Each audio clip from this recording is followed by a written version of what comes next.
Assalamualaikum warahmatullahi wabarakatuh.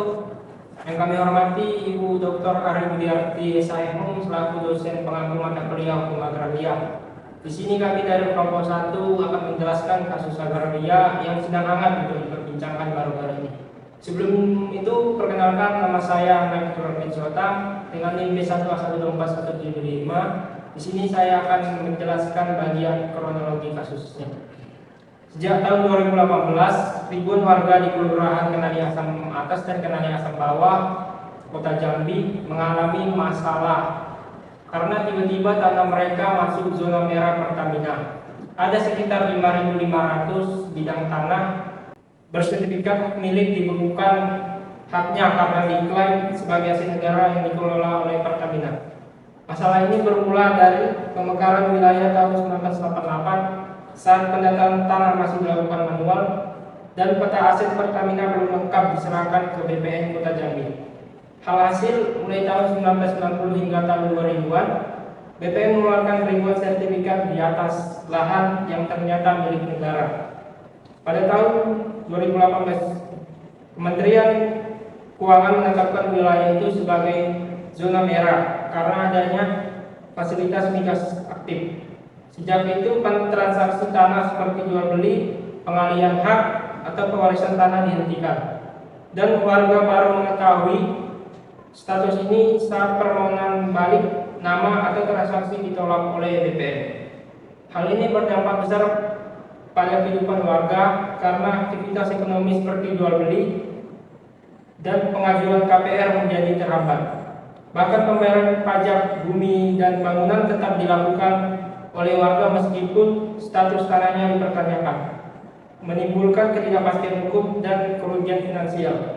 Upaya penyelesaian telah dilakukan oleh pemerintah Kota Jambi, DPRD, serta DPR RI dengan mendorong mediasi lintas kementerian dan mempertimbangkan opsi hibah dari negara kepada warga agar status tanah kembali sepenuhnya menjadi milik warga. Namun proses ini kompleks dan melibatkan koordinasi antara BPN, Pertamina, Kementerian Keuangan, dan pemerintah pusat untuk memastikan keamanan area vital Pertamina tetap terjaga, terutama daerah yang menjadi jalur pipa dan fasilitas migas. Materi selanjutnya akan dilanjutkan oleh teman saya. Perkenalkan, nama saya Ibu Sandra dengan NIM B1A1241161. Perkenalkan, nama saya Farhan Andali dengan NIM B1A1241774. Di sini kami akan menjelaskan tentang dasar hukum yang memuat kasus ini. Yang pertama itu terdapat dalam Undang-Undang Pokok Agraria Nomor 5 Tahun 1960. Dalam undang-undang ini terdapat dua pasal yang terkait. Yang pertama terdapat pada pasal 2 yang menjelaskan bahwa negara memiliki kewenangan untuk menguasai bumi, air, ruang angkasa, dan seluruh kekayaan alam yang ada di dalamnya. Kewenangan ini bukan berarti negara sebagai pemilik tanah, tetapi negara memiliki hak untuk mengatur dan mengelolanya.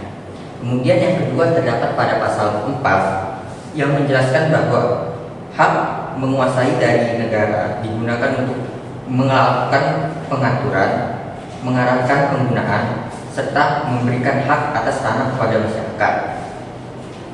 Selanjutnya, dalam dasar hukum terdapat Peraturan Presiden Nomor 62 Tahun 2018 tentang penanganan dampak sosial kemasyarakatan dalam rangka penyediaan tanah untuk pembangunan nasional. Perpres ini menjadi landasan bahwa ketika negara membutuhkan tanah untuk kepentingan umum atau proyek strategis, maka harus ada mekanisme penanganan dampak sosial terhadap masyarakat yang telah menempati atau memiliki sertifikat. Selanjutnya dilanjutkan sama Pandai. Oke, dasar hukum selanjutnya terdapat pasal 33 ayat 3 Undang-Undang Dasar 1945 yang menegaskan bahwa bumi, air, dan kekayaan alam yang terkandung di dalamnya dikuasai oleh negara dan dipergunakan sebesar-besarnya untuk kemakmuran rakyat. Ketentuan ini memperkuat posisi negara dalam mengatur penggunaan suatu wilayah yang dianggap memiliki fungsi strategis. Terakhir pasal keempat Undang-Undang Nomor 22 Tahun dan bumi. Dalam pasal ini dijelaskan bahwa migas sebagai sumber daya alam dalam wilayah hukum pertambangan Indonesia yang merupakan kekayaan nasional yang dikuasai negara. Yang dimaksud ini infrastruktur migas seperti jalur pipa dan fasilitas pendukung yang berada di wilayah Kenali Asam Bawah itu menjadi objek vital yang harus dilindungi negara. Secara keseluruhan aturan ini menunjukkan bahwa negara memiliki kewenangan kuat dalam mengatur tanah dan melindungi objek vital nasional. Namun pelaksanaan kewenangan tersebut tetap harus memperhatikan hak masyarakat, terutama ketika tanah tersebut sudah memiliki sertifikat hak milik. Perkenalkan, nama saya Rahmat Anugrah Nadiem B1A11272. Di sini saya akan menjelaskan asas-asas yang terkait dalam kasus ini. Asas yang berkaitan ada dua, yaitu asas penguasaan oleh negara dan asas fungsi sosial atas tanah. Asas penguasaan oleh negara dimaksud dalam asas ini adalah negara hanya sebagai penguasa, bukan pemilik atau agency. Negara hanya mengatur regulasi tentang sistem pemberian hak atas tanah. Sedangkan asas fungsi sosial atas tanah adalah asas ini menekankan bahwa di atas hak individu di atas tanah terdapat hak untuk kepentingan umum. Pada kasus ini terdapat pada hak negara untuk menguasai tanah tersebut guna kepentingan umum, sebagaimana yang tercantum dalam pasal 2 Undang-Undang Nomor 5 Tahun 1960 tentang pokok-pokok agraria. Perkenalkan, nama saya Samuel Yabes dengan NIM B1A12179. Di sini saya akan membahas mengenai sistem pendaftaran tanah yang ada di Indonesia. Seperti yang kita tahu, Indonesia ini menggunakan sistem pendaftaran tanah positif, yang berarti SHF atau sertifikat menjadi satu bukti terkuat dalam hukum.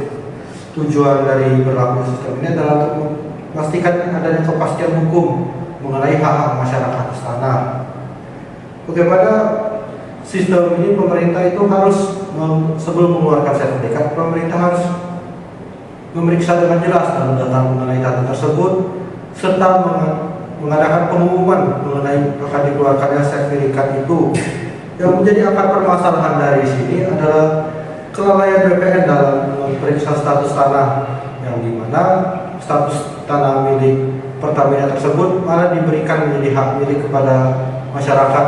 Yang kedua, dalam pengumuman pengadaan sertifikat itu, Pertamina juga tidak melakukan gugatan atau penolakan sehingga sertifikat itu dapat terbit. Oleh karena itu, hal ini mengakibatkan ketidakpastian hukum mengenai status tanah yang ditempati masyarakat sekarang ini. Dan juga secara normatif, dikarenakan terjadinya catatan administrasi dalam penerbitan SHM tersebut, seharusnya masyarakat tidak memiliki hak terhadap tanah itu. Kasus ini penyelesaiannya dapat kita selesaikan menggunakan Peraturan Presiden Republik Indonesia Nomor 62 Tahun 2018 tentang penanganan dampak sosial kemasyarakatan dalam rangka penyediaan tanah pembangunan nasional. Pada peraturan Presiden ini mengharuskan pemerintah untuk melakukan penanganan dampak sosial kemasyarakatan kepada masyarakat yang menguasai tanah yang digunakan untuk pembangunan nasional.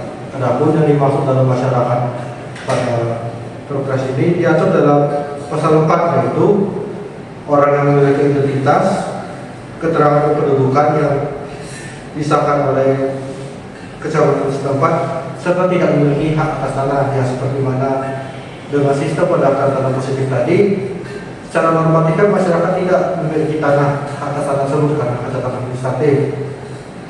Yang kedua, adapun yang dimaksud penguasaan tanah sebagaimana dimaksud dalam pasal 3, yaitu adalah masyarakat telah menguasai tanah tersebut mendiamkan secara fisik selama 10 tahun berturut-turut tanpa ada gugatan dari pihak manapun. Seperti yang kita lihat dalam kasus ini, BPN sudah membagi-bagikan SHM tersebut pada tahun 1990-an sampai tahun 2000-an, dan baru pada 2018 ini terjadinya pembekuan hak bagi masyarakat. Oleh karena itu dapat kita simpulkan bahwa sudah lebih dari 10 tahun masyarakat mengikuti tanda tersebut secara fisik dan tidak mendapatkan gugatan sama sekali, sehingga menjadikan kasus ini dapat diselesaikan dengan Perpres nomor 62 ini.